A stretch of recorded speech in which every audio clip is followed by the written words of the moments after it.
Dr. Stone chapter 154. Pada chapter sebelumnya kita telah mengetahui bahwa Gen sang mentalis telah berhasil masuk ke dalam markas penduduk Amerika yang dipimpin oleh Dr. Seno sebagai mata-mata kerajaan sains.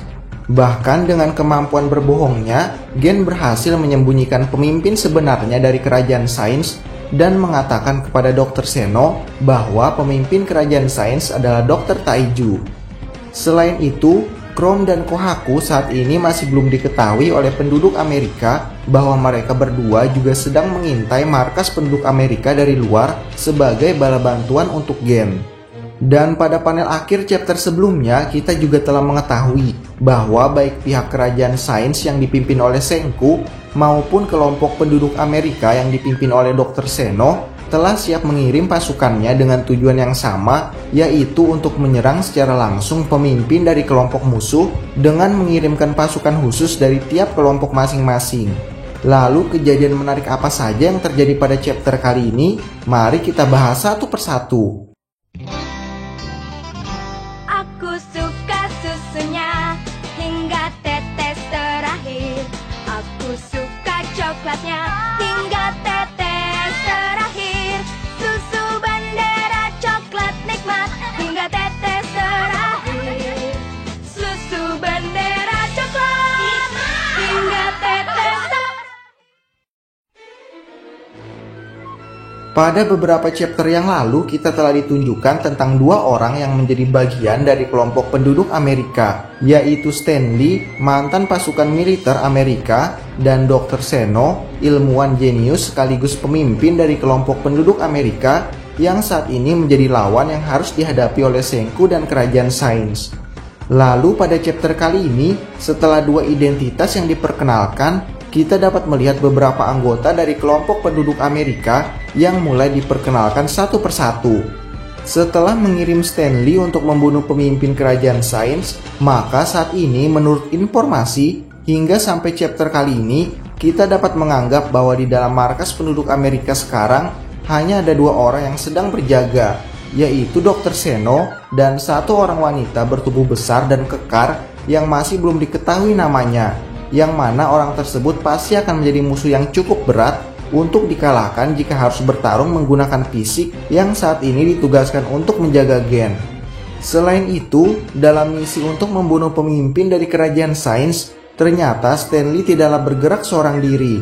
Pada chapter kali ini, selain wanita bertubuh besar dan kekar yang sedang menjaga Gen di dalam markas kelompok penduduk Amerika, kita kembali diperlihatkan tiga orang karakter baru yang ditugaskan bersama dengan Stanley.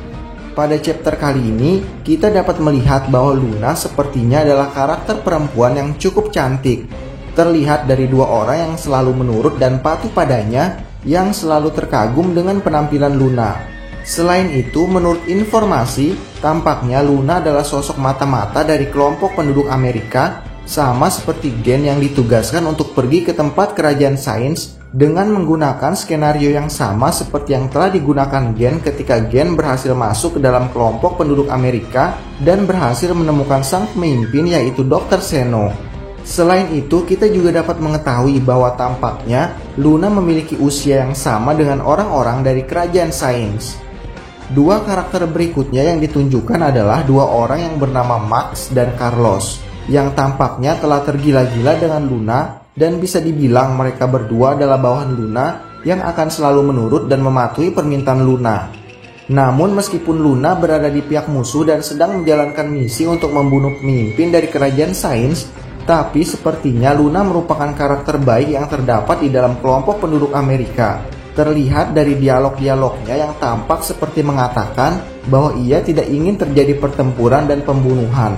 Namun karena aura intimidasi yang dikeluarkan oleh Stanley, mau tidak mau Luna dan dua orang pengikutnya pun mematuhi perintah Stanley, yaitu dengan mengirim Luna ke dalam markas kerajaan sains, seolah-olah Luna sedang melarikan diri dari Dr. Seno dan meminta bantuan. Lalu setelah Luna berhasil masuk ke dalam markas kerajaan sains, Luna harus menjalankan misinya dengan menemukan Dr. Taiju sang pemimpin kerajaan sains yang diketahui oleh kelompok penduduk Amerika, membawanya keluar dari dek kapal, lalu dengan memberikan tanda, maka Stanley yang telah bersiap dari jarak yang sangat jauh dengan senjata buatan Dr. Seno akan menembak Dr. Taiju.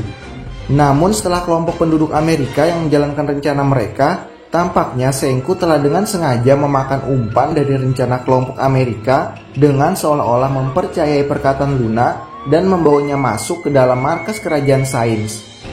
Bahkan karena kecantikan Luna, banyak penduduk kerajaan sains yang terlihat jatuh hati kepadanya tanpa mempedulikan kemungkinan bahaya yang akan mendatangi mereka, termasuk Mozu. Namun meskipun Senku juga terlihat seperti jatuh hati kepada Luna dan mengizinkan Luna masuk ke dalam markasnya, tapi di balik itu semua Senku yang berpikir secara logis tanpa memasukkan emosi telah berencana untuk mengambil semua informasi dari Luna dan mengirimkan informasi tersebut kepada tim Tsukasa yang juga sedang menjalankan misi untuk menangkap Dr. Seno.